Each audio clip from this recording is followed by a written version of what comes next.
আসসালামু আলাইকুম friends, welcome back to my another new blog. আজকে অনেক দিন পর একটা নিউ ব্লগ নিয়ে এসেছি।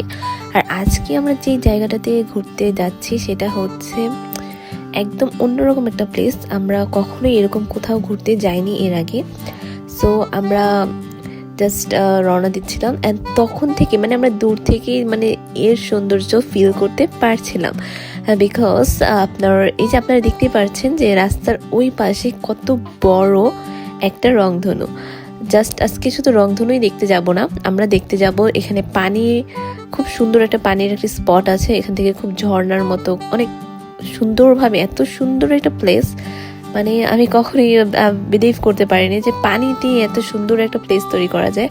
সো আমাদের বাসা থেকে একটু দূরেই ছিল প্লেসটা। এটা অনেকটুকু শহর থেকে খুবই ভেতরের দিকে জায়গাটা।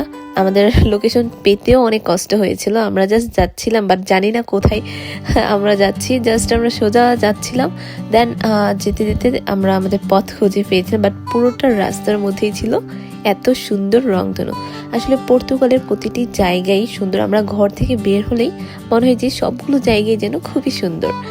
সো দেন আমরা যে লোকেশন বললাম, আমরা জাস্ট আমাদের একটা পর্তুগিজ ফ্রেন্ডের কাছ থেকে জানতে পারি যে এখানে খুব সুন্দর একটা জায়গা আছে এখানে।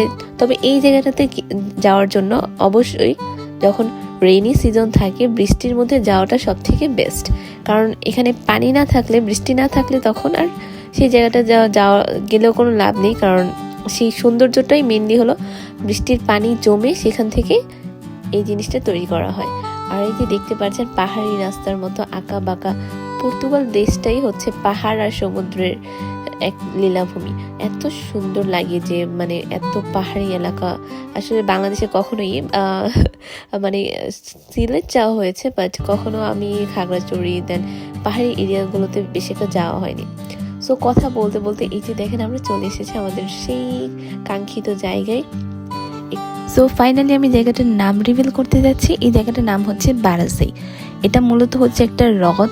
আমাদের বাংলাদেশে যেমন কাপ্তাই হ্রদ আছে, ঠিক পর্তুগালেও এরকম হ্রদ আছে। এই হ্রদগুলোকে বলা হয় বারাসাই। এটা হচ্ছে পর্তুগিজ ভাষায় বারাসাই বলা হয়। পর্তুগালের প্রায় কম বেশি প্রায় সব শহরে এরকম একটা করে বারাসাই থাকে।